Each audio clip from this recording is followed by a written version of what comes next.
This is Annamarie, one of your Westerville Library children's librarians, bringing you another Play and Learn activity. These are a series of videos of DIY activities that you can do at home with your little one. May take a little bit of work on the grown-ups' part, but it should keep your little one occupied for a little while also often teaching them fine motor, gross motor, or sensory skills. This week's video is something we have in the library a lot. It's a card slot draw. So we in the library use these old oatmeal containers that are empty. This particular one actually doesn't even have a bottom because we also use these for ball drops and all kinds of other activities. So there's great ways to repurpose the stuff you make.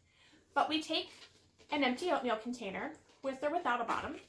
We take the lid and we cut out a slot large enough to hold a playing card.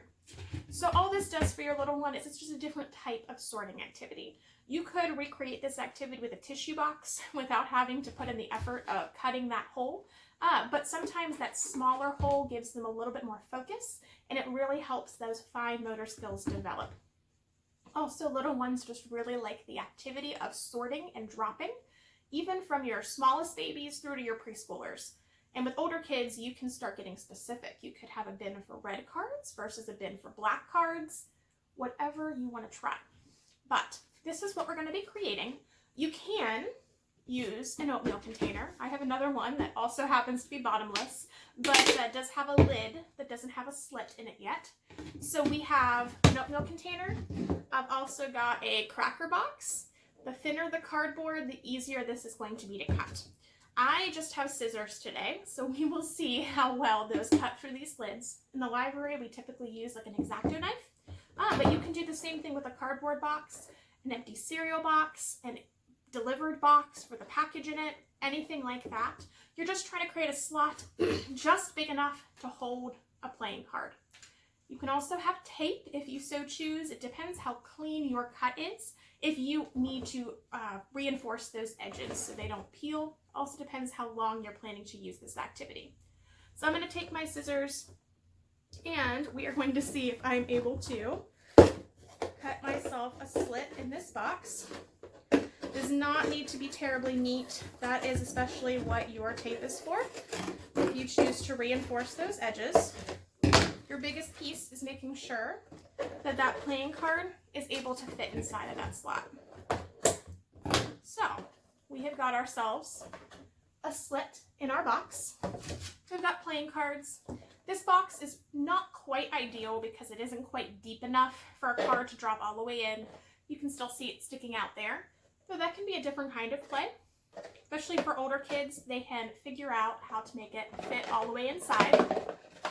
This kind of box is nice though, because you can just pop it open to dump those cards back out and start over. It's also just a little bit easier to cut through. We're going to try to cut this lid. I don't know if this is going to be successful. Yeah, I got a little bit farther in there than I thought I would.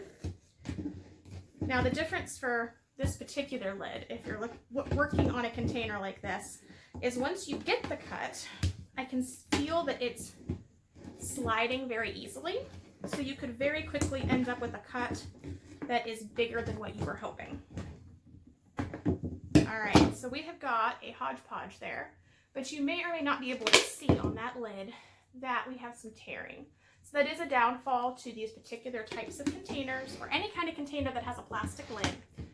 That's where our tape can come in. I use duct tape on the ones at work.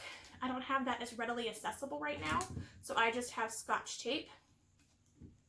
And I'm just going to secure it and wrap it essentially around each of those edges. Take the lid off. It seems to be easier for this because those edges are a little bit sharp, and again, they're bending a little bit. Something you might have to do on those edges that are a little bit narrower is you may have to cut your tape in half just to get it so that its width is small enough to get in those spaces. This may be a little difficult to see as I realize as I'm using clear tape on this activity, but I will give you a close-up. All right, I didn't go around all of my edges, but I went around the ones that seemed to be the most peeling.